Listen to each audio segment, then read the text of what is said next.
Okay, अब हम देख रहे थे मायोपिया नियर साइटेडनेस को, तो उसमें हम कह रहे थे कि अब हम इसका ट्रीटमेंट के लिए क्या करेंगे, यूज़ करेंगे कनकेव लेंस। कनकेव लेंस क्या करेगा, इसकी रिफ्लेक्टिव लेंस की जो रिफ्लेक्टिव पावर है जो इंक्रीज़ हुई थी उसको कम करेगा और जो रेज़ है उनको फैला देगा। रेज़ जो है ना जब फैल जाएंगी तो वो जो है जो रेज़ पहले फोकस हो रही होंगी अब वो जाकर रेटिना पे फोकस हो जाएंगी। तो ये होगा मायोपिया का ट्रीटमेंट। नेक्स्ट देखते हैं और इस केस में जो सिम्टम्स होंगी दोनों केसेस में वो होगा हेडेक होगा, फटीग होगा और जो ब्लड विजन होगी। नेक्स्ट देखते हैं एस्टिग्मेटिज्म। एस्टिग्मेटिज्म में क्या होता है कि नॉर्मली क्या होता है अगर रेटिना पे एक ही फोकस पॉइंट बनता है ना तो इमेज नज़र आता है। तो इस केस में क्या होता है कि रेटिना के ऊपर दो फोकस पॉइंट्स बनते हैं। किस वजह से दो फोकस पॉइंट्स बनते हैं कि जो कॉर्निया है उसका कर्वेचर अब नॉर्मल हो जाता है।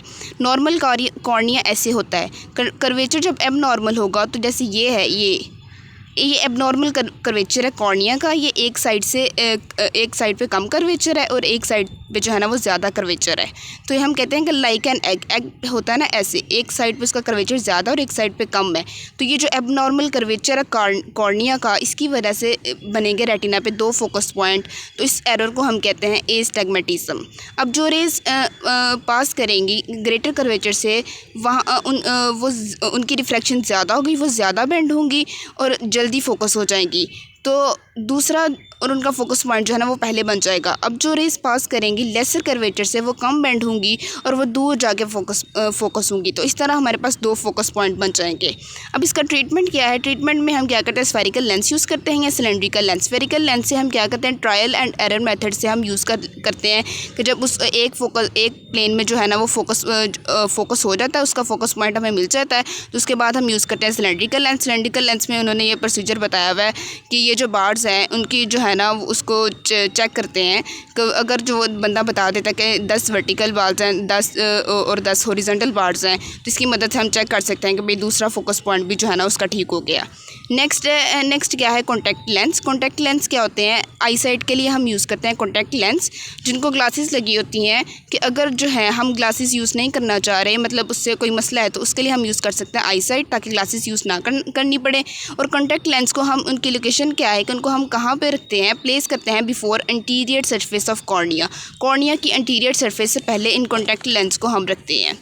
अब देखें ये हो गया कॉन्टैक्ट लेंस, ये हो गया कॉर्निया, इसके दरमियान जो है ना वो होगी टीयर फिल्म।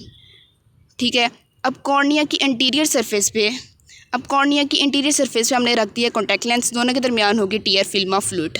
अब ये जो कॉन्टैक्ट लेंस है इसका मेन यूज़ क्या है कि ये जो कॉर्निया है उसकी जो रिफ्रैक्शन एबिलिटी है उसको नलीफाई कर देता है।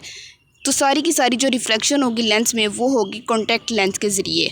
कैसे, जो कॉर्निया है और जो टीयर फिल्म है उन दोनों का रिफ्रैक्टिव इंडेक्स सेम होगा तो उस कॉर्निया की रिफ्रैक्शन एबिलिटी ख़त्म हो जाएगी और सारी की सारी रिफ्रैक्शन होगी उसके ज़रिए कॉन्टैक्ट लेंस के ज़रिए। और ये उन लोगों में ज़्यादा फ़ायदेमंद है जिनमें कॉर्निया का जो है ना कॉर्निया की एबनॉर्मलिटी है, जैसे कॉर्निया का एबनॉर्मल कर्वेचर है, तो हम कहेंगे मतलब इससे फ़ायदा ये होगा कि कॉर्निया की रिफ्रैक्शन एबिलिटी जो है ना वो ख़त्म हो जाएगी और कॉन्टैक्ट लेंस ही इसमें यूज़ होगा।